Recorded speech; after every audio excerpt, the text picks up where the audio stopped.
morning everyone. I am here in your front to present what are the tips on how to be a good business communicator. The first tips on how to be a good business communicator is give people what they want. This isn't about telling people what they want to hear, though it's part of the equation. Really, it's about knowing how to talk to people.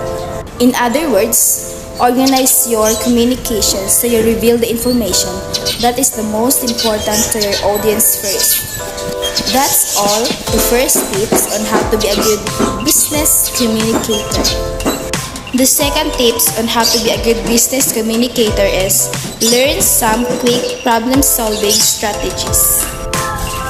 Problem solving is an indispensable part of business. Identify the problem, understanding the cause, figure out the solution to the problem, monitor the progress, and set up the system for dealing with problem if this occurs. You may think this goes without saying, but it's worth repeating. That's all the second tips on how to be a good business communicator. The third tips on how to be a good business communicator is emotional intelligence. Emotional intelligence is the ability to understand and manage the emotions effectively. Emotional intelligence in the workplace can provide benefits and dealing yourself on how to develop your career. In addition to creating a better relationship and promoting a positive work environment. In practicing emotional intelligence, there are 5 components at work. These are the self-awareness, self-regulation, motivation, empathy, and social skills. Those are the 5 components.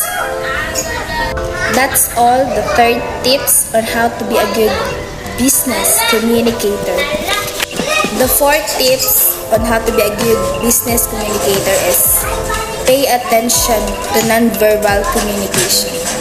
Non-verbal communication is important because it gives a valuable information about the situation, including how people might be feeling, how someone receives the information, and how to approach a person or group of people. It is essential and can make it easier to convey your point and to read what others are trying to tell you. But anyone can improve their nonverbal skills with practice. Some people seem to come by these skills quiet naturally. That's all the 4 tips on how to be a good business communicator. The last tips on how to be a good business communicator is be a real listener. Conversation is a very important part of our relationship with others. Talking to each other, we clear up doubts, grow in friendship, and learn more about other ways of seeing life. Listening is the manifestation of love for the other person. It means it is more interested in the other person than in ourselves for a while. Opening ourselves to hear them and respect what are they said. Be a real listener is important to have a good relationship with others. That's all the last tips on how to be a good business communicator. Those are the 5 tips on how to be a good business communicator.